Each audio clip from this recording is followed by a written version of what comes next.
स्वागत है आप सभी का राइस सिविल सर्विसेज के यूट्यूब प्लेटफॉर्म पर। पिछली क्लास में हम इकोनॉमिक सर्वे पढ़ रहे थे। इकोनॉमिक सर्वे का चैप्टर 3 हमने कंप्लीट कर लिया और हम चैप्टर 4 को कंटिन्यू कर रहे थे। तो लास्ट क्लास में हमने पढ़ा कि चैप्टर 4 में जैसा कि औद्योगिक क्षेत्र को दिया गया है, तो हमने पढ़ा था कि औद्योगिक क्षेत्र क्या होता है, उद्योग क्या होता है।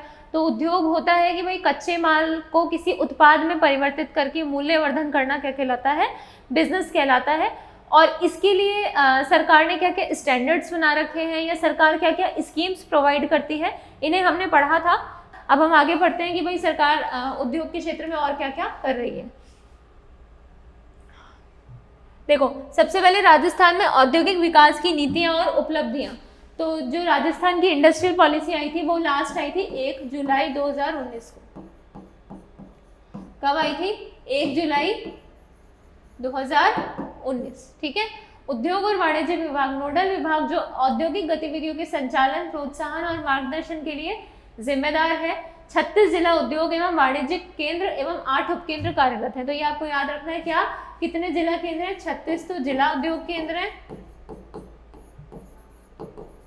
और 8 क्या है?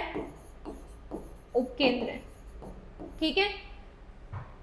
उसके बाद एमएसएमई निवेशक सुविधा केंद्र, उद्यमियों को आवश्यक जानकारी प्रदान करने के लिए केंद्र स्थापित किए गए हैं। फिर है विवाद निवारण तंत्र, dispute redressal mechanism. Dispute redressal mechanism के लिए मुख्य सचिव और जिला कलेक्टर की अध्यक्षता में क्या बनाई गई है? समिति बनाई गई है। फिर उसके बाद सूक्ष्म लघु उद्यम सुविधा परिषद, 14 परिषद है। पहले 10 परिषद होती थी। 10 परिषद में ऐसे था कि भाई 2 तो डिस्ट्रिक्ट लेवल पे है और दो स्टेट लेवल पे है और 8 डिस्ट्रिक्ट लेवल पे। इस तरीके से पहले 10 थी, अब कितनी कर दी है? 14 कर दी है। तो क्या क्या किया है इसको ब्रीफ में देख लेते हैं। ब्रीफ में ये है, ये पहले कितनी थी? 10, जिसमें से 2 स्टेट की थी, 8 डिस्ट्रिक्ट की थी। ब्रीफ में ये है कि भाई देखो, एक तो सबसे पहले तो 36 जिला केंद्र है और 8 क्या है? उपकेंद्र है। ठीक है। फिर उसके बाद जानकारी के लिए निवेशक सुविधा केंद्र है, ये इतना खास नहीं है। डिस्प्यूट रिड्रेसल मैकेनिज्म किसकी अध्यक्षता में है? एक तो है मुख्य सचिव, चीफ सेक्रेटरी, और एक है डिस्ट्रिक्ट कलेक्टर। ठीक है। मुख्य सचिव को इंग्लिश में चीफ सेक्रेटरी बोलते हैं। तो डिस्प्यूट रिड्रेसल मैकेनिज्म जो है वो चीफ सेक्रेटरी की अध्यक्षता में है और एक डिस्ट्रिक्ट कलेक्टर की अध्यक्षता में है। ठीक है। फिर उसके बाद आती है कि परिषदें, सुविधा परिषद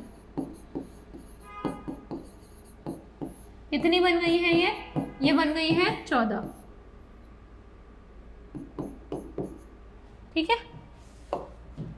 इसके बाद अगर हम देखें तो मुख्य योजनाएं और उपलब्धियां, तो औद्योगिक उद्यमिता ज्ञापन वित्तीय वर्ष इतने 2023-24 में 55 प्रस्तावों के साथ 15,718 करोड़ का निवेश, प्रधानमंत्री रोजगार सृजन कार्यक्रम, राज्य के ग्रामीण एवं शहरी क्षेत्रों में औद्योगिक सेवाओं को बढ़ावा देने के लिए 951 इकाइयों को ऋण उपलब्ध करवाया गया भारत सरकार के द्वारा। ये इतना कुछ खास काम का नहीं है, ये मत देखना। हाँ, अब देखते हैं मुख्यमंत्री लघु वाणिज्यिक वाहन स्वरोजगार योजना। देखो, बिजनेस को बढ़ावा दे रहे हैं। अब बिजनेस, ये ऑटो रिक्शा चला के भी तो बिजनेस होता ही है। बिजनेस ही तो हुआ एक तरीके से, कमाई करने को, अर्निंग करने को बिजनेस कहते हैं मेनली। ठीक है। अर्निंग करने को तो बिजनेस नहीं कहते, मतलब कि स्वरोजगार। जैसे कि हमें देखो, इंडस्ट्री का मतलब ये है कि भाई पैसा कैसे आएगा, तो पैसा लाने के लिए ये काम भी कर सकते हैं जो मैं बता रही हूँ। तो मुख्यमंत्री उसी से रिलेटेड ये स्कीम है, लघु वाणिज्यिक वाहन स्वरोजगार योजना, कि भाई किसी ने कोई बस खरीद ली या कोई टैक्सी खरीद ली या कोई रिक्शा खरीद लिया और फिर वो उसको चला रहा है तो उसकी कमाई हो जाएगी। तो उसके लिए सरकार क्या करती है? 11 अक्टूबर 2022 को ये स्कीम चलाई गई थी कि स्वरोजगार के अवसर उपलब्ध कराने के लिए कि कोई भी व्यक्ति जिसकी उम्र 18 से 45 साल के बीच में है वो क्या कर सकता है? वाहन खरीद सकता है। और उस वाहन की कीमत ऑन रोड, 2 तरीके की कीमत होती है, ऑन रोड और शोरूम प्राइस। 2 तरीके की प्राइस होती है। तो शोरूम प्राइस तो कम होती है और ऑन रोड ज़्यादा होती है क्योंकि उसके अंदर कुछ चीज़ें ऐड ऑन हो जाती है। तो ये कह रहे हैं कि वाहन की ऑन रोड प्राइस जो होती है ना वो 15 लाख तक होनी चाहिए और राज्य सरकार के द्वारा वाहन की ऑन रोड प्राइस का 10% या 60,000 जो भी कम है वो दे दिया जाएगा। और वाहन निर्माता कंपनी के द्वारा भी समकक्ष अनुदान दिया जाएगा, इतना ही अनुदान। तो कुल मिला के स्कीम कब की है? ये स्कीम है 11 अक्टूबर 2022 की। इसके अंदर आवेदक की उम्र कितनी होनी चाहिए? 18 से 45 साल होनी चाहिए। ऑन रोड व्हीकल कितने का ले सकता है? 15 लाख तक का व्हीकल ले सकता है। और इस पे जो रिबेट मिलेगी या अनुदान मिलेगा, ग्रांट, वो कितना मिलेगा? या तो 10% कीमत का या फिर 60,000, जो भी कम हो। ठीक है, तो मुख्यमंत्री लघु वाणिज्यिक वाहन स्वरोजगार योजना में क्या है? 11 अक्टूबर 2022 को सरकार ने ये योजना लॉन्च की थी कि जो भी व्यक्ति जिसकी उम्र 18 से 45 साल के बीच में है, वो कोई भी ऐसा वाहन खरीद सकता है जिसे चला के वो रोजगार कर सके, स्वरोजगार उत्पन्न कर सके। और वो वाहन की कीमत 15 लाख रुपए तक होनी चाहिए, जिसमें ऑन रोड जो प्राइस होगी उस प्राइस का 10% गवर्नमेंट दे देगी, या फिर 60,000 रुपये जो भी कम आएगा वो गवर्नमेंट खुद दे देगी। और इतना ही अनुदान कौन देगा? वाहन कंपनी देगी, जिस कंपनी का वाहन है। ठीक है, इसके बाद देखते हैं डॉक्टर भीमराव अंबेडकर राजस्थान दलित आदिवासी उद्यम प्रोत्साहन योजना। देखो भीमराव अंबेडकर है तो ये तो जाहिर सी बात है कि स्कीम SC ST या ऐसी कैटेगरी से रिलेटेड होगी, तो आपको ये आइडिया लगाने में इजी रहेगा। तो देख लो ये स्कीम किससे रिलेटेड है? अनुसूचित जाति और जनजाति, है ना, SC ST से रिलेटेड है। उद्देश्य क्या है स्कीम का? कि गैर कृषि क्षेत्र कौन से होते हैं? विनिर्माण, सेवा, व्यापार, इसमें अनुसूचित जाति और अनुसूचित जनजाति यानी SC ST की भागीदारी को बढ़ावा देना है। और ब्याज अनुदान विवरण दिया जाएगा कि अगर 25 लाख रुपए से कम का ऋण लेते हो तो 9% का ब्याज अनुदान है, 25 से 5 करोड़ तक का लेते हो तो 7% है, और 5 से 10 करोड़ का तो 6% है। ये सिमिलर वैसी की वैसी स्कीम है जो हमने पढ़ी थी मुख्यमंत्री लघु उद्योग प्रोत्साहन योजना। उसके अंदर भी 10 करोड़ तक का लोन दे रहे थे और उसके अंदर भी ब्याज अनुदान थे। उसको हमने याद कैसे किया था? 865 से। वहाँ मैंने बताया भी था कि एक स्कीम आएगी जिसमें जस्ट एक बढ़ाना है, तो 976। देखो 976। ठीक है, तो आप इसको ऐसे याद करना, ऐसे मत याद करना कि भाई 25 लाख का इतना परसेंट, इसका इतना परसेंट। आप इसको वर्ड ही बना लेना पूरा नंबर, 865 976। ये स्कीम पूछी जा चुकी है, हो सकता है आपकी शायद ये पूछी थी, हो सकता है आपकी बार ये पूछ ले, तो ये आपको याद होना चाहिए। और दूसरी चीज़ ये कि इसमें एक लाइन और है, देखो परिवहन परियोजना लागत 25% या 25 लाख जो भी कम है, इसको छोड़ो, इसका एक वो बना लेते हैं थोड़ा सा। तो इसमें क्या हो गया? देखो एक तो कब की स्कीम है ये? 8 सितंबर 2022 की। कब की है? 8 सितंबर 2022 की। क्या करने के लिए? गैर कृषि क्षेत्र को बढ़ावा देने के लिए।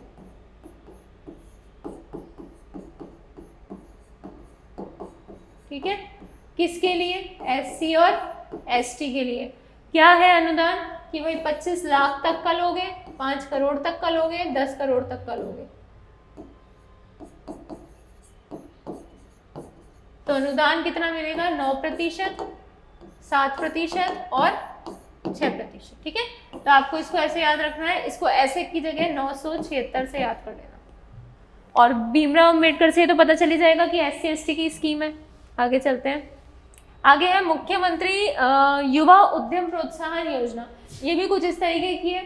सबसे पहले तो हमने किसको प्रोत्साहन दिया था? लघु उद्योग को दिया था वहाँ पे। फिर अभी हमने किसको दिया? SC ST को, गैर कृषि क्षेत्र के लिए। अब दे रहे हैं ये युवाओं को। ठीक है, तो ये स्कीम है 19 मई 2023 की। अवधि 1 अप्रैल 2023 से 31 मार्च 2024 तक थी, लेकिन जा चुकी है 31 मार्च 2024। तो इस अवधि को बढ़ाकर कितना कर दिया गया था? 31 जुलाई 2024 तक कर दिया गया था।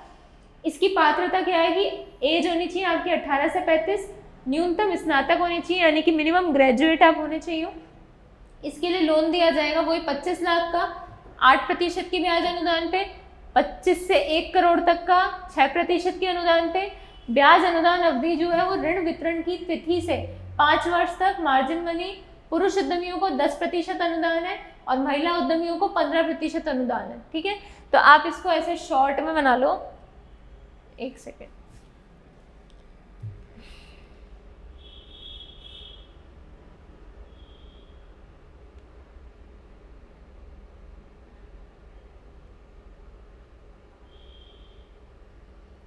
हाँ, तो आप इसको ऐसे बना लो कि ये है 19 मई 2023 की। ठीक है, और इसको ऐसे याद कर लेना कि भाई देखो 23 वाले फाइनेंशियल ईयर में है ये। ठीक है, तो 23 चॉइस वो तो आप नहीं, फाइनेंशियल ईयर तो है 1 अप्रैल से 31 मार्च। इसको बढ़ा कब तक दिया? इसको बढ़ा दिया इन्होंने 31 जुलाई 2024 तक। अब इसमें एज कितनी है, 18 से 35 साल की एज है। लोन कितना है कि भाई 25 लाख का लोगे या 1 करोड़ का लोगे, इस पे तो 8% है और इस पे कितना है 6%। बस इतना ही आपको याद रखना है, आगे का इतना कुछ खास नहीं है कि पुरुषों को इतना और महिलाओं को इतना। बस इतना याद रखना है कि भाई 25 लाख और 1 करोड़, इसमें तो 8% है और इसमें 6% है, यानी कि कितना है 86। तो अब 3 पॉइंट्स हो गए, एक तो 865 हो गया, एक 976 हो गया और एक 86 हो गया। 86 वाला तो क्या है, युवाओं को प्रोत्साहन दे रहे हैं, ठीक है। ये किसको प्रोत्साहन दे रहे हैं, ये दे रहे हैं SC ST को, यानी कि अम्बेडकर वाली स्कीम है। और ये किसको प्रोत्साहन दे रहे हैं, ये दे रहे हैं लघु उद्योगों को, ठीक है। तो इससे आपको ये याद हो जाएगा। आगे बढ़ते हैं। आगे है राजस्थान निवेश प्रोत्साहन योजना, राजस्थान इन्वेस्टमेंट प्रमोशन स्कीम, ठीक है। 2022 की है ये, रिप्स कहते हैं इसको, ठीक है। ये क्वेश्चन पूछा भी जा चुका है मेंस में 5 नंबर में, तो इसको रिप्स कहते हैं, राजस्थान इन्वेस्टमेंट प्रमोशन स्कीम। ये 2022 की है, ठीक है। इसमें यह है कि भाई इस जो अभी इसकी अपडेटेड मतलब फर्स्ट फेज इसका पहले आया था, फिर सेकंड फेज, तो जो इसका फाइनल फेज चल रहा है वो 7 अक्टूबर 2022 को आया था। इसके अंदर इसका उद्देश्य क्या है, तो इसके 5 उद्देश्य हैं, ये आपको याद कर लेने और रटी लेने हैं। 5 उद्देश्य में क्या है, देखो, विनिर्माण और सर्विस सेक्टर में 15% की वार्षिक वृद्धि होनी चाहिए। कौन से सेक्टर में, विनिर्माण और सर्विस सेक्टर में। दूसरा, संतुलित और समावेशित क्षेत्रीय विकास, यानी कि बैलेंस डेवलपमेंट होना चाहिए, ऐसा नहीं इधर ज़्यादा हो रहा है उधर कम डेवलपमेंट है, ऐसा नहीं होना चाहिए। समावेशित मतलब हर चीज़ को इंक्लूड करके, ऐसा नहीं कि एक ही क्षेत्र में आप डेवलपमेंट कर रहे हो बाकी क्षेत्रों में आप डेवलपमेंट ही नहीं कर रहे हो, तो समावेशित यानी इंक्लूसिव डेवलपमेंट होना चाहिए। 2027 तक कितने रोजगार के अवसर, 10 लाख रोजगार के अवसर। चौथा, हरित हाइड्रोजन, वैकल्पिक ऊर्जा, चिकित्सा उपकरणों को प्रोत्साहन देना है आपको, किस किस को, ग्रीन हाइड्रोजन, ऑल्टरनेटिव एनर्जी और ये जो चिकित्सा उपकरण होते हैं, मेडिकल इक्विपमेंट्स होते हैं, इनको आपको क्या देना है, प्रोत्साहन देना है। 5वां है पर्यावरण संरक्षण को बढ़ावा देना है। तो 5 चीजें हो गई, कौन कौन सी चीजें हो गई, एक तो हो गया विनिर्माण और सर्विस सेक्टर,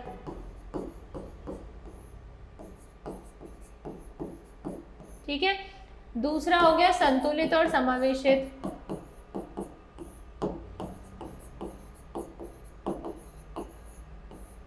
ये तीसरा हो गया पर्यावरण। चौथा हो गया रोजगार, कितने रोजगार, 10 लाख।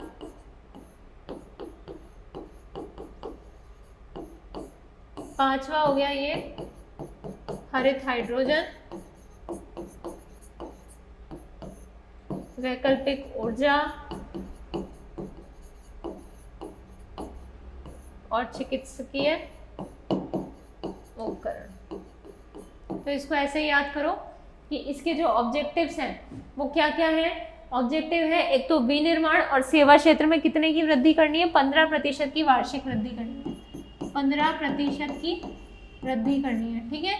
दूसरा, संतुलित और समावेशित विकास होना चाहिए। तीसरा क्या है कि भाई रोजगार कितने मिलने चाहिए, 10 लाख। चौथा क्या है, हरित हाइड्रोजन, 3 पॉइंट है, हरित हाइड्रोजन, ऑल्टरनेटिव एनर्जी और चिकित्सकीय उपकरण। और 5वां क्या है, पर्यावरण संरक्षण, ठीक है। उसके बाद आता है कि भाई इसमें कुछ प्रावधान है, वो प्रावधान में कुछ छूट दी हुई है। 8 महिला श्रेणियों में, 8 प्राथमिक श्रेणियों में, कौन कौन सी श्रेणी है, विनिर्माण, सेवा, MSME, स्टार्टअप, इस तरीके की, इनको कस्टमाइज्ड लाभ दिए जाएंगे एक तो, ठीक है। 8 श्रेणियों में कस्टमाइज्ड लाभ दिए जाएंगे। दूसरा, विशेष प्रोत्साहन किसको, SC ST और विमेन को। तीसरा, वृहद और मेगा परियोजनाओं पर 50 करोड़ और MSME पर 25 करोड़ का मिनिमम निवेश करेंगे ये, ठीक है। तो इसको भी आप एक शॉर्ट में बना लो। वो शॉर्ट ये है कि 8 प्राइमरी जो श्रेणियां हैं उनको क्या देंगे, ये कस्टमाइज्ड लाभ,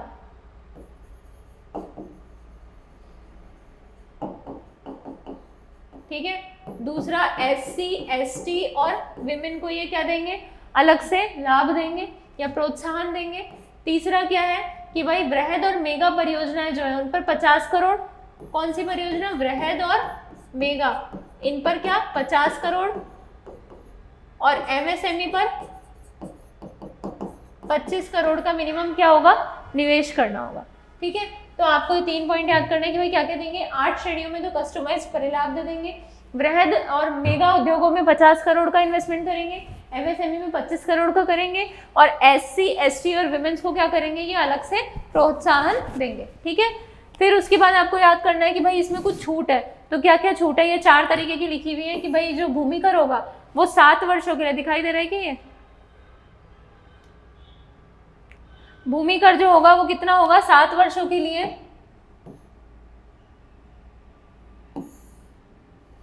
हाँ, भूमि कर कितना होगा, 7 वर्षों के लिए दिया जाएगा 100% छूट, यानी कि जो आपका लैंड टैक्स लगेगा उसमें 100% छूट है, रूपांतरण टैक्स में 100% छूट है, स्टाम्प ड्यूटी में 75% और 25% तो क्या है, पुनर्भरण वापस दे दिया जाएगा, और 7 वर्षों का जो SGST है उसका 75% आपको माफ है। ठीक है, तो एक बार इसको वापस देखो, रिप्स क्या है, रिप्स है देखो 7 अक्टूबर 2022 को चली थी।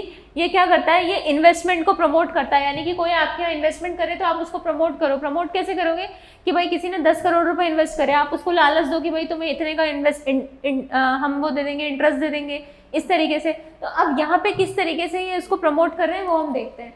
तो वो ये था कि भाई 4 काम कर रहे हैं, हमारा उद्देश्य इस स्कीम को करने का क्या है, उद्देश्य ये है कि हम इन्वेस्टमेंट करा के हमारे पर्यावरण को अच्छा करेंगे, है ना, हमारे रोजगारों को बढ़ाएंगे, हमारे यहाँ संतुलित और समावेशित विकास करेंगे, हमारे यहाँ विनिर्माण और सर्विस सेक्टर की ग्रोथ रेट को बढ़ाएंगे, हमारे यहाँ हरित हाइड्रोजन, वैकल्पिक ऊर्जा और चिकित्सकीय उपकरण को बढ़ावा देंगे। तो इन्वेस्टमेंट करा के ये 5 ऑब्जेक्टिव हमको हमारे पूरे करने हैं। उसके बाद ये है कि भाई इन्वेस्टमेंट कराएंगे कैसे कैसे, तो इन्वेस्टमेंट कराने के लिए ये तरीका था कि इन्वेस्टमेंट ये है कि आप, इन्होंने बोला है कि देखो 8 जो प्राइमरी सीरीज है, कौन कौन सी, विनिर्माण, सर्विस और एमएसएमई, इनको तो आप कस्टमाइज्ड परिलाभ दे दो, विमेन को, एससी को और एसटी को अलग से प्रोत्साहन दे दो, और तीसरा वृहद और मेगा परियोजनाओं पे तो 50 लाख और एमएसएमई पर कितने का, 25 करोड़ का न्यूनतम निवेश, ऐसे ये प्रोत्साहन कर रहे हैं। ठीक है, दूसरा निवेश सब्सिडी, पूंजी अनुदान, टर्नओवर लिंक्ड इंसेंटिव, और 7 वर्षों के लिए 100% भूमि कर में छूट। इसकी जगह ये देखो, तो 3 चीजें तो ये हो गई भाई, 8 श्रेणियों में तो कस्टमाइज परिलाभ देंगे, एससी एसटी और विमेन को बढ़ावा देंगे, वृहद और मेगा प्रोजेक्ट्स में ये 50 करोड़ का निवेश करेंगे, और एमएसएमई में मिनिमम 25 करोड़ का। ठीक है, उसके बाद ये क्या करेंगे,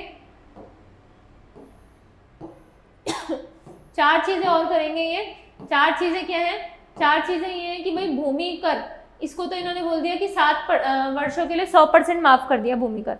ठीक है, दूसरा इन्होंने बोला कि जो रूपांतरण टैक्स है, 2 टैक्स पूरे माफ है, भूमि कर और रूपांतरण कर। तीसरा ये स्टाम्प ड्यूटी में 25% वापस मिल जाएगा, और एसजीएसटी जो है वो 7 सालों के लिए 75% वापस मिलेगा। ठीक है, तो ये हमारी रिप्स कंप्लीट होती है, जिसमें हमने पढ़ा कि ये थोड़ी इंपॉर्टेंट है तो आप अच्छे से देख लेना। एक तो हमने पढ़ा इसका कि कब आई थी ये, तो इसका नया फेज आया था 2022 में। फिर हमने पढ़े थे कि इसके क्या क्या क्या है ऑब्जेक्टिव्स हैं, तो इसके ऑब्जेक्टिव्स में हमने पढ़ा था हमें पर्यावरण अच्छा करना है, हरित हाइड्रोजन, वैकल्पिक ऊर्जा और हमारे यहाँ पे ग्रीन एनर्जी को बढ़ावा देना है, रोजगार उपलब्ध कराने हैं हमको, वुमेन्स को पार्टिसिपेशन को बढ़ाना है, इस तरीके से हमारे ऑब्जेक्टिव्स थे। फिर हम प्रोत्साहन कैसे करेंगे, यानी कि हाउ टू प्रमोट, तो कैसे कैसे प्रमोट करेंगे। एक तो देंगे हम कस्टमाइज्ड लाभ, कितनी सीरीज में, 8 श्रेणियों में।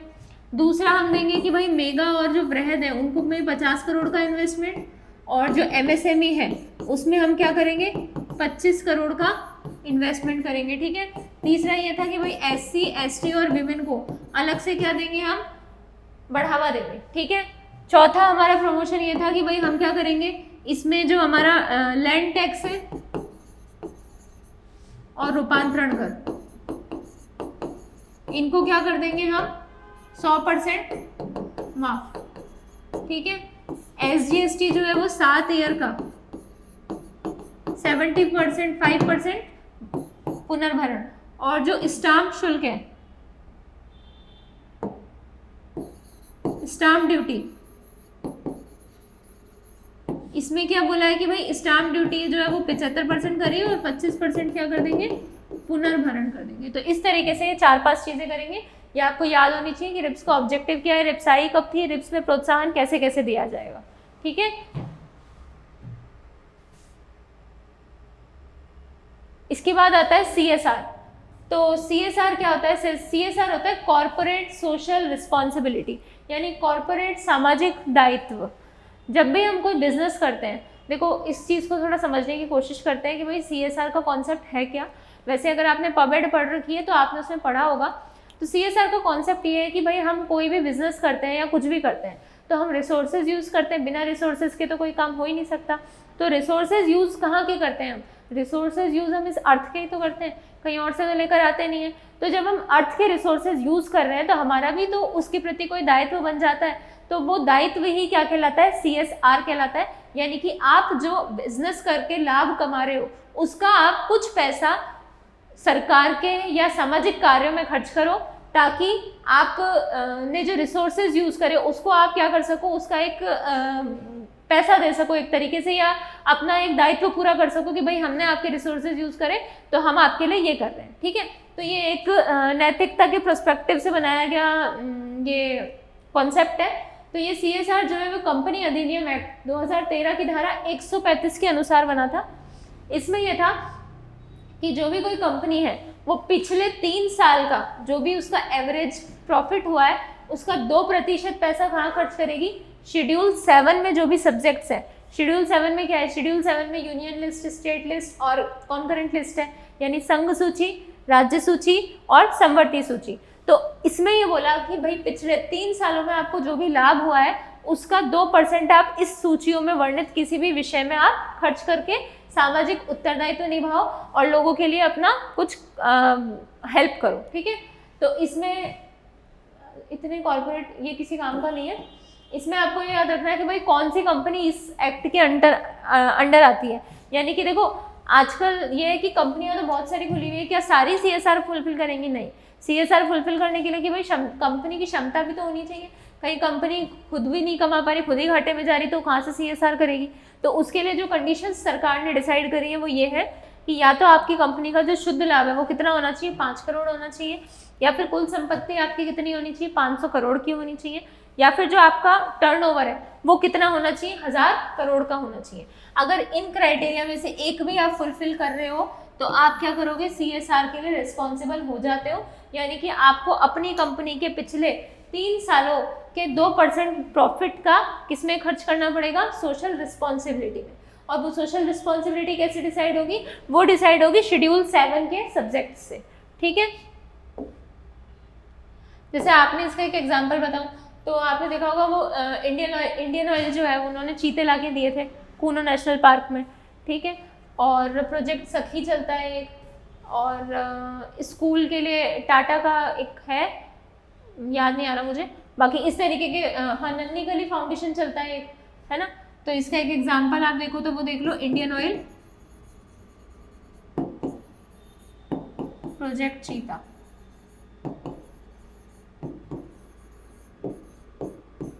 ठीक है,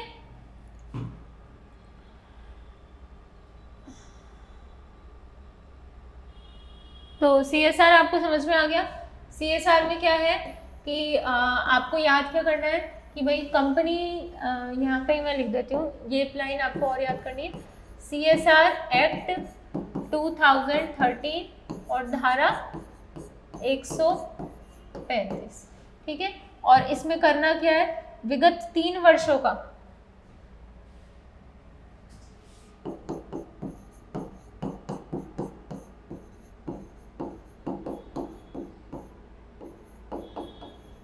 लाभ का 2% खर्च करना है। ठीक है, किस में खर्च करना है? सामाजिक कार्यों में।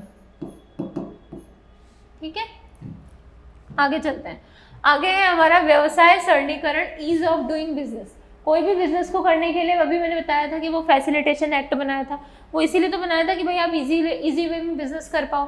तो इसी के लिए ईज ऑफ डूइंग बिजनेस के लिए व्यवसाय सरलीकरण कुछ आया है। ये इसका उद्देश्य क्या है? व्यवसाय और उद्योगों की स्थापना के लिए जो नियामक प्रक्रिया यानी कि रेगुलेटरी प्रोसेस है उनको क्या बनाना? युक्ति संगत बनाना।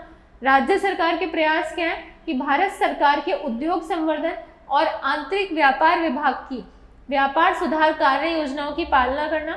नोडल एजेंसी है उद्योग और वाणिज्यिक विभाग।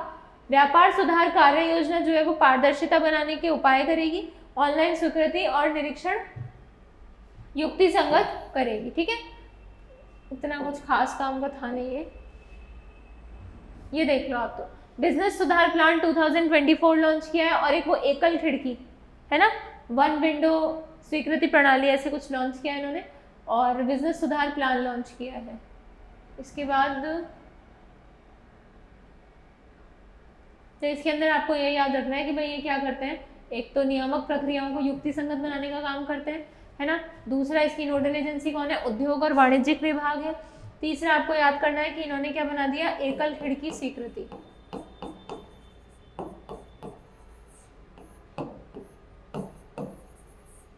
यानी कि एक ही जगह आपको जाके हर चीज़ के बारे में स्वीकृति मिल जाएगी, या फिर ऐसे मान लो कि एक ही वेबसाइट पे जाके आपको हर चीज़ का लिंक मिल जाएगा। ठीक है, और वहीं पे सारे रजिस्ट्रेशन हो जाएंगे। दूसरा क्या है, बिजनेस सुधार प्लान।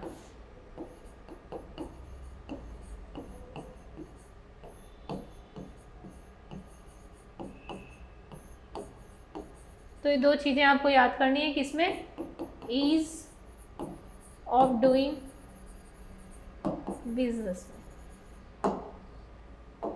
इसके बाद आता है कि निवेश संवर्धन ब्यूरो, यानी bureau of investment promotion, BIP, bureau of investment promotion. इसका उद्देश्य क्या होता है, देखो हम अब आगे हम क्या पढ़ेंगे, आगे हम पढ़ेंगे कि सरकार ने कुछ रेगुलेटरी बॉडीज़ बना रखी हैं जिनके माध्यम से आप इन्वेस्टमेंट के क्षेत्र में सरकार काम कर रही है। जैसे कि हो गया एक BIP हो गया, एक RFC हो गया, एक RICO हो गया।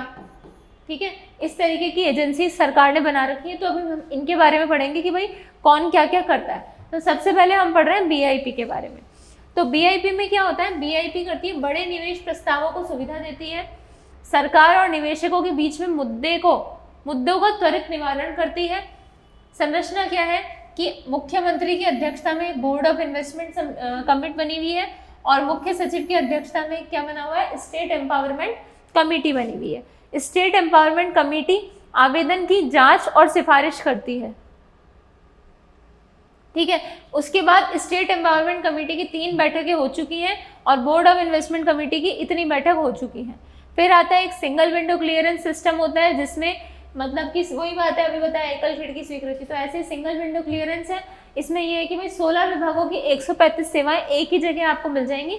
यहीं पे आप रजिस्ट्रेशन करके यहाँ जाके इस प्रॉब्लम को सॉल्व कर सकते हो। किस प्रॉब्लम को, इन्वेस्टमेंट के लिए। हम जो भी अब पढ़ेंगे, हम पढ़ रहे हैं इन्वेस्टमेंट के लिए कि भाई BIP भी इन्वेस्टमेंट की बात करता है, RICO भी इन्वेस्टमेंट की, और RFC भी, और भी दो चार जो भी है वो सब इन्वेस्टमेंट के बारे में बात करें। अब आता है वन स्टॉप शॉप, यानी कि ऑनलाइन पोर्टल है, राजनिवेश के माध्यम से इतने आवेदनों को स्वीकृति, यानी वन स्टॉप शॉप, यानी कि वन, ये वो वाला वन नहीं है, ये वाला वन है ना। तो यहीं पे इसके हर चीज़ के समाधान मिल जाएंगे। इसके लिए एक वन स्टॉप शॉप बनाया है। दूसरा है राजस्थान सूक्ष्म लघु उद्योग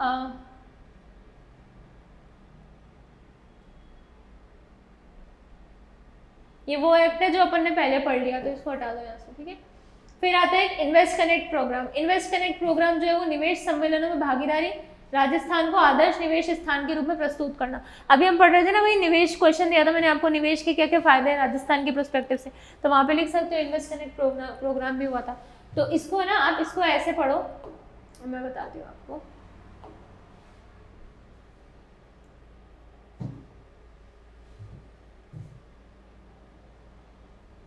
सबसे पहले तो देखो ये BIP करता क्या है।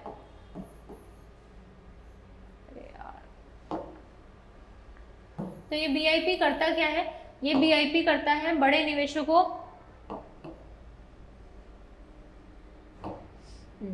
BIP करता क्या है, ये करता है बड़े निवेश को प्रोत्साहन देता है। ठीक है, दूसरी चीज ये कि इन्होंने एक बना रखा है board of investment. Board of investment किसकी अध्यक्षता में, CM की अध्यक्षता में। फिर इन्होंने बना रखा है स्टेट एम्पावरमेंट कमेटी SEC, ये किसकी अध्यक्षता में बना रखा है, चीफ सेक्रेटरी की अध्यक्षता में। स्टेट एम्पावरमेंट कमेटी क्या करती है, जांच करती है, और क्या करती है, सिफारिश करती है। किसकी जांच करती है, निवेश प्रस्तावों की। ठीक है। तो इस स्लाइड से आपको 3 पॉइंट याद करना है कि बीआईपी क्या है। सबसे पहले तो बीआईपी की फुल फॉर्म पता होनी चाहिए, तो बोर्ड ऑफ इन्वेस्टमेंट प्रमोशन होना चाहिए, ठीक है। उसके बाद आपको क्या याद करना है कि बोर्ड ऑफ इन्वेस्टमेंट प्रमोशन में कि ये क्या करता है, बड़े निवेशों को प्रोत्साहन करता है ना। उसके बाद कि ये जो इसमें 2 चीज़ें बनी हुई है, बीओआई बोर्ड ऑफ इन्वेस्टमेंट, ये तो सीएम की अध्यक्षता में है। दूसरा है कि स्टेट एम्पावरमेंट कमेटी, ये किसकी अध्यक्षता में है, ये है आपके चीफ सेक्रेटरी की अध्यक्षता में, जो कि क्या करते हैं, जांच और इसका सिफारिश करते हैं, ठीक है। फिर इसके अंदर आता है एक सिंगल विंडो क्लियरेंस, अभी देखा था ना 16 विभागों की, ठीक है। तो बीआईपी हो गया, बड़े निवेशों को प्रोत्साहन हो गया, ये आ गया इसके अंदर सिंगल विंडो क्लियरेंस। उसके बाद आता है कि वन स्टॉप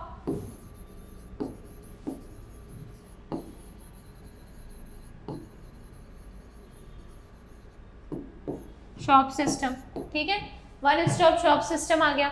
उसके बाद आता है कि इन्वेस्ट राजस्थान समिट, अभी देखा था अपन ने कि समिट हुई है,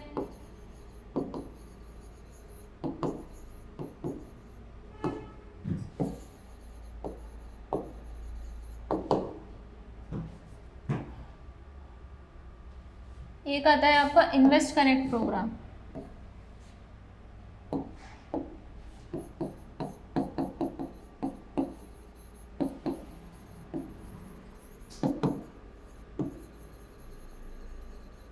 तो ये चीजें बीआईपी करवाता है। सबसे पहले तो बड़े निवेशों को प्रोत्साहन देता है, फिर board of bureau of board of investment बनाता है सीएम की अध्यक्षता में, 2 कमेटी है इसमें, बोर्ड ऑफ इन्वेस्टमेंट और ये वाली स्टेट एम्पावरमेंट कमेटी, ठीक है। स्टेट एम्पावरमेंट कमेटी क्या करती है, निवेश प्रस्तावों की जांच करती है और सिफारिश करती है। अब इसके अंदर 4 काम होते हैं, एक तो होता है सिंगल विंडो क्लियरेंस, यानी कि एकल खिड़की स्वीकृति, एक ही जगह पे हर चीज का समाधान है इनके पास। दूसरा है वन स्टॉप शॉप सिस्टम, वही बात है कि एक ही जगह पे आप हर चीज का स्वीकृति ले सकते हो। तीसरा 2 चीजें ये करती है, इन्वेस्ट राजस्थान सबमिट करती है और एक इन्वेस्ट कनेक्ट प्रोग्राम करती है। तो वो हम देख लेते हैं अब क्या क्या होता है। देखो ये वन स्टेप वृहद निवेशित प्रस्तावों के लिए त्वरित अनुमोदन करना, यानी उनको स्वीकृति दे देना। अब आते हैं इन्वेस्ट कनेक्ट प्रोग्राम। तो इन्वेस्ट कनेक्ट प्रोग्राम कहाँ कहाँ पे होते हैं, तो इन्वेस्ट कनेक्ट प्रोग्राम हम देख लेते हैं कि भाई कहाँ कहाँ हुए हैं। तो ये इन्वेस्ट कनेक्ट प्रोग्राम हुए हैं, सबसे पहले तो हुआ है लॉजिस्टिक समिट जयपुर में, फिर हुई है वाइब्रेंट गुजरात गांधीनगर में जनवरी 2023 फरवरी 2024, फिर हुई है तमिलनाडु ग्लोबल इन्वेस्टर समिट कहाँ पे 2024 में, ठीक है। 3 जगह हुई है, जयपुर में, गुजरात में और तमिलनाडु में। कहाँ कहाँ पे, जयपुर, गुजरात, तमिलनाडु। इसको मैप से देखो तो, हाँ इसको अगर मैप से देखो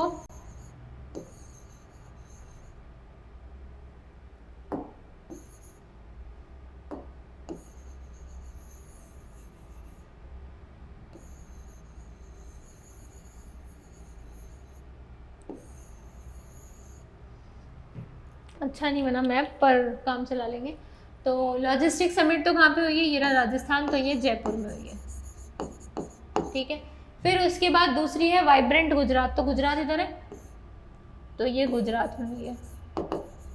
फिर हुई है कहाँ पे, तमिलनाडु में, तमिलनाडु, ठीक है। फिर उसके बाद 3 हुई है दिल्ली में, Bharat mobility, Bharat tech summit और वर्ल्ड इन्वेस्टमेंट कॉन्फ्रेंस, ये रहा दिल्ली, यहाँ पे 3 हुई है, ठीक है। तो इसको आप इस तरीके से कर लेना कि भाई जयपुर में तो क्या हुई है, लॉजिस्टिक समिट हुई है, ठीक है। फिर उसके बाद वाइब्रेंट गुजरात कहाँ पे हुई है, गांधीनगर में हुई है, वो भी 2024 में ही हुई है। फिर उसके बाद हुई है तमिलनाडु में ग्लोबल इन्वेस्टर समिट, ठीक है। उसके बाद दिल्ली में 3 हुई है, एक तो Bharat mobility tech summit, Bharat सब में लगा देना, तो आप ये देख लेना मोबिलिटी टेक समिट, ठीक है, और इन्वेस्टमेंट कॉन्फ्रेंस,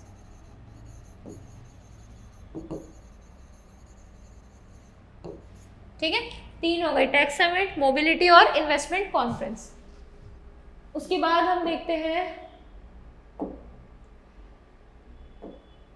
ये हो गई 5 आपकी। अच्छा अब ये जो बीआईपी है ना, इसमें लिखा हुआ नहीं है, ये 1991 में बनी है,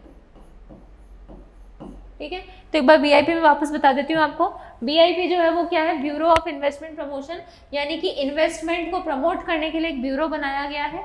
कब बनाया गया है? 1991 में बनाया गया है। इसके अंदर क्या होता है, ये बड़े निवेशों को अट्रैक्ट करने के लिए या फिर प्रमोट करने के लिए इनिशिएटिव्स करता है। तो इन्होंने एक बना रखा है बोर्ड ऑफ इन्वेस्टमेंट, जिसका अध्यक्ष कौन होगा? CM होगा। एक बना रखी है स्टेट एम्पावरमेंट कमेटी, इसका अध्यक्ष कौन होगा? चीफ सेक्रेटरी होगा। देखो ऐसे देख लो, स्टेट का हेड चीफ सेक्रेटरी, ठीक है। ये क्या करता है? जो भी आपके निवेश प्रस्ताव आते हैं उनकी जांच करता है और सिफारिश करता है, ठीक है। अब इसमें 4 काम होते हैं, एक तो सिंगल विंडो क्लियरेंस और वन स्टॉप शॉप सिस्टम।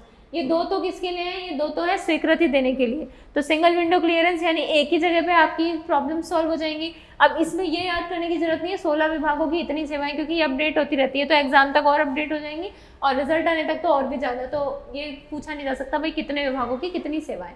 तो बस आपको ये पता होना चाहिए कि इसमें क्या क्या फंक्शंस हैं। फंक्शन इसमें सिंगल विंडो क्लियरेंस का हो गया, दूसरा हो गया वन स्टॉप शॉप सिस्टम, यानी कि एक ही जगह पे समस्याओं का निराकरण कर दिया जाएगा। 2 चीज़ें ये करता है, एक तो करता है इन्वेस्ट राजस्थान समिट, एक इन्वेस्ट कनेक्ट प्रोग्राम, यानी इन्वेस्ट के नाम से समिट भी करता है और प्रोग्राम भी करता है। तो हमने अभी प्रोग्राम याद कर रहे थे, कौन कौन से प्रोग्राम करता है ये प्रोग्राम करता है। एक तो इन्होंने करा था कहाँ पे? जयपुर में, है ना। कौन सा? Logistic summit. किस नाम से किया था? लॉजिस्टिक समिट जयपुर में। कब किया था? फरवरी 2024 में, ठीक है। दूसरा इन्होंने किया था कहाँ पे? वाइब्रेंट गुजरात गांधीनगर में किया था। कब किया था? जनवरी 2024 में। तीसरा इन्होंने कहाँ किया था? तमिलनाडु में किया था। किस नाम से किया था? जनवरी 2024 में। 3 दिल्ली में किए थे, Bharat mobility, Bharat tech summit और वर्ल्ड इन्वेस्टमेंट कॉन्फ्रेंस, ठीक है। तो एक बार यहाँ तक का रिवीजन कर लेते हैं, इसके बाद का अपन पढ़ेंगे अगली क्लास में। तो रिवीजन में ये है, यहाँ थे हम, ठीक है। तो औद्योगिक विकास करने के लिए सरकार ने क्या क्या किया है भाई? औद्योगिक विकास करने के लिए सरकार ने 36 तो जिला केंद्र खोले हैं और 8 जिला उप केंद्र खोले हैं, ठीक है। उसके बाद सरकार ने डिस्प्यूट रिड्रेसल मैकेनिज्म के लिए, यानी कि विवाद निवारण तंत्र के तहत सरकार ने चीफ सेक्रेटरी की अध्यक्षता में कमिटीज बनाई हैं और डिस्ट्रिक्ट कलेक्टर की अध्यक्षता में कमिटीज बनाई हैं, ठीक है। उसके बाद सरकार ने बनाई है सुविधा परिषदें, जो क्या करेंगी? सूक्ष्म और लघु उद्योगों को क्या देंगी? सुविधाएं देंगी। उसके लिए सरकार ने 14 परिषदें बनाई है। इससे पहले ये 10 हुआ करती थी, जिसमें से 2 डिस्ट्रिक्ट लेवल पर और बाकी की 2 स्टेट लेवल पर और बाकी की 8 डिस्ट्रिक्ट लेवल पर। अब हो गई है ये 14, ठीक है। इसके बाद हमने पढ़ा था कि भाई जो मुख्यमंत्री लघु वाणिज्यिक वाहन स्वरोजगार योजना है, ये कब की है? 11 अक्टूबर 2024 की है। इसके अंदर सरकार क्या करती है कि भाई 18 से 45 साल का जो भी युवा है उसको ऑन रोड व्हीकल प्राइस पर कितनी होनी चाहिए? 15 लाख। उस पर सरकार क्या करेगी? या तो आपको 60,000 का अनुदान दे देगी या फिर 10% का, ठीक है। इसके बाद हमने पढ़ा था कि भीमराव अंबेडकर राजस्थान दलित आदिवासी उद्यम प्रोत्साहन योजना। तो इसमें यह था कि भाई 8 सितंबर 2022 की ये स्कीम है। इसके अंदर सरकार क्या कर रही है? इसके अंदर सरकार वही अनुदान देगी किसके लिए? कि भाई गैर कृषि क्षेत्र को बढ़ावा देने के लिए। कौन सी कैटेगरीज? SC ST को, ठीक है। इसमें कितने पैसे भाई? 25 लाख रुपए तक का अगर आप लोन लेते हो तो 9% का अनुदान है। 5 करोड़ तक का आप लेते हो तो 7% का, और 10 करोड़ तक का आप लेते हो तो 6% का। याद इसको कैसे करना है? 976, ठीक है। और वो कितना था? 865। इसके बाद क्या आता है? इसके बाद आता है कि मुख्यमंत्री युवा उद्यम प्रोत्साहन। तो अब अभी SC ST को प्रोत्साहन था, अब युवाओं को। तो इसमें कितना आएगा भाई? ये 31 जुलाई तक तो बढ़ा दी गई है कब की? 19 मई 2023 की। 18 से 35 साल तक के जो युवा हैं उनको प्रोत्साहन दिया जाएगा कि अगर आप 25 लाख तक का लोन लेते हो तो आपको 8% का ब्याज अनुदान है, और अगर आप 1 करोड़ तक का लेते हो तो आपको 6% का अनुदान है, ठीक है।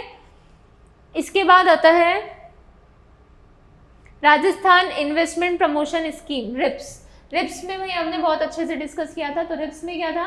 रिप्स है 7 अक्टूबर 2022 की। सबसे पहले हमने देखे थे कि भाई रिप्स यानी कि निवेश को प्रोत्साहन करने के लिए जो योजना बनाई गई है, ये उद्देश्य क्या है, क्यों हम निवेश को लेना चाहते हैं। तो उद्देश्य ये था कि भाई एक तो था कि हमें एम्प्लॉयमेंट क्रिएट करने हैं 2027 तक, कितने? 10 लाख।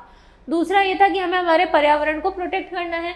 तीसरा ये था कि हमें कैसा विकास चाहिए? संतुलित और समावेशित। चौथा ये था कि विनिर्माण और सेवा क्षेत्र को आपको कितने प्रतिशत की ग्रोथ देनी है? 15% की। पांचवा था हरित हाइड्रोजन, वैकल्पिक ऊर्जा और चिकित्सकीय उपकरणों में बढ़ावा देना है, ठीक है, को प्रोत्साहन देना है। इसके बाद हम देख रहे थे कि भाई इसको प्रमोट कर कैसे रही है सरकार। तो प्रमोट करने के लिए सरकार ने बोला कि भाई एक तो हम 8 श्रेणियों में कस्टमाइज लाभ दे देंगे, ठीक है। दूसरा हम दे देंगे SC ST और वुमेन को बढ़ावा।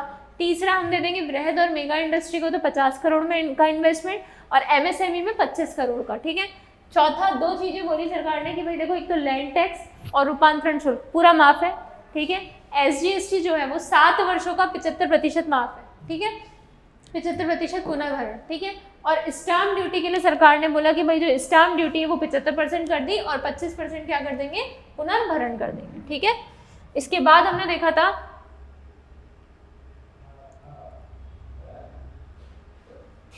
ईज ऑफ डूइंग बिजनेस, जिसके अंदर 2 चीजें थी, एक तो सिंगल विंडो क्लियरेंस था और एक बिजनेस सुधार प्लान था, और कुछ खास नहीं था इसके अंदर। कुछ होगा तो मैं कल वाली क्लास में बता दूंगी इसमें। फिर हमने देखा था BIP, तो BIP को अभी हमने रिवाइज कर ही लिया है कि BIP 1991 में बना था, बड़े निवेशों को अट्रैक्ट करने के लिए ये बनाया गया था। इसमें 2 कमेटी बनाई गई, एक तो स्टेट एम्पावरमेंट कमेटी, एक bureau of investment board of investment बनाया गया है CM की अध्यक्षता में, ठीक है। इसके अंदर क्या है कि भाई 4 चीज़ें हैं, एक तो 1 स्टॉप सेंटर है, एक है आपका सिंगल विंडो क्लियरेंस, 2 है आपकी समिट और कॉन्फ्रेंस। तो इन्वेस्टमेंट समिट और इन्वेस्टमेंट कॉन्फ्रेंस होती है।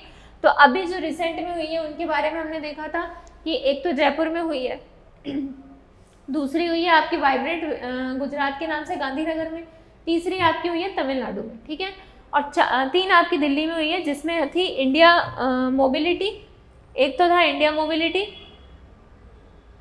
India Tex, Bharat mobility, Bharat Tex summit और वर्ल्ड इन्वेस्टमेंट कॉन्फ्रेंस, ठीक है। तो यहाँ तक का हमने ये देख लिया कि जो इंडस्ट्री वाला सेक्टर है इसमें GSDP, GDP और इस तरीके में ग्रोथ कितनी कितनी है, कौन सा सेक्टर कितने प्रतिशत का योगदान देता है, सरकार क्या क्या स्कीम्स चलाती है। फिर हमने देखा था कि भाई सरकार जो है वो इसको इन्वेस्टमेंट को प्रमोट करने के लिए सरकार क्या क्या करती है। फिर हमने देखा था कि सरकार इन्वेस्टमेंट के लिए क्या क्या सरकार ने एजेंसीज बना रखी है। तो सरकार ने एजेंसी कौन कौन सी बना रखी है, BIP वगैरह इस तरीके की एजेंसीज बना रखी हैं।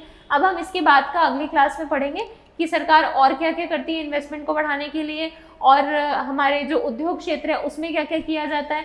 आपको क्वेश्चन लिखना है, एक तो वो वाला जो मैंने आपको दिया था कि भाई राजस्थान का निवेश में क्या योगदान है, निवेश बढ़ने से राजस्थान को क्या फ़ायदा है या क्या लाभ है, क्या उद्देश्य है। कुछ भी क्वेश्चन अपने हिसाब से बनाओ और रोज़ का एक क्वेश्चन लिखो, उससे आपको काफ़ी हेल्प मिलेगी। अगला हम नेक्स्ट क्लास में कवर करेंगे। Thank you.